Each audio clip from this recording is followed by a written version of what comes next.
এই দুর্ঘটনার কারণ কিন্তু দেশে সংস্কার হয়নি। আপনারা সবাই জানেন গত ফাঁসিবাদী আমলে কিভাবে দুর্নীতি হয়েছে, বিমান বাহিনী থেকে শুরু করে সকল বাহিনী এবং রাষ্ট্রীয় কোষাধ্যক্ষের মাধ্যমে, রাষ্ট্রীয় কোষাগারের মাধ্যমে যে সকল অস্ত্র এবং বিদেশ থেকে জিনিসপত্র আমদানি করা হয়েছে, প্রত্যেকটা ক্ষেত্রে দুর্নীতি করা হয়েছে। যে বিমান দুর্ঘটনা হয়েছে সেই বিমান চীন দেশে হাজার ইউজ করা হয় না, কিন্তু আমাদের দেশে ফাইটার প্লেন হিসেবে আমাদের ট্রেনি পাইলটরা, মেধাবী ট্রেনি পাইলটরা সেই বিমান চালনা করে। এই দুর্ঘটনা আমাদের সমগ্র জাতির জন্য একটি ওয়ার্নিং বেল।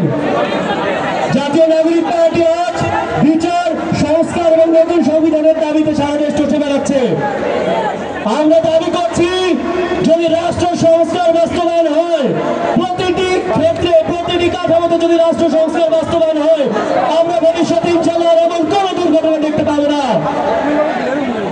কুমিল্লার মাটি সেই শান্তি সমিতি থেকে 24-এর গণ অভ্যুত্থানের আসিফ হাসনাত পর্যন্ত সবসময় বিপ্লবের জন্য পূর্ণভূমি ছিল।